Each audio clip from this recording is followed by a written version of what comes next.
What's the meaning of casserole?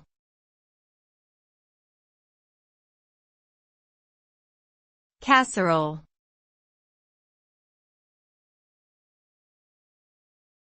Casserole.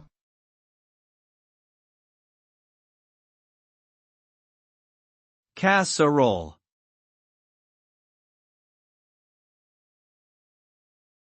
Casserole.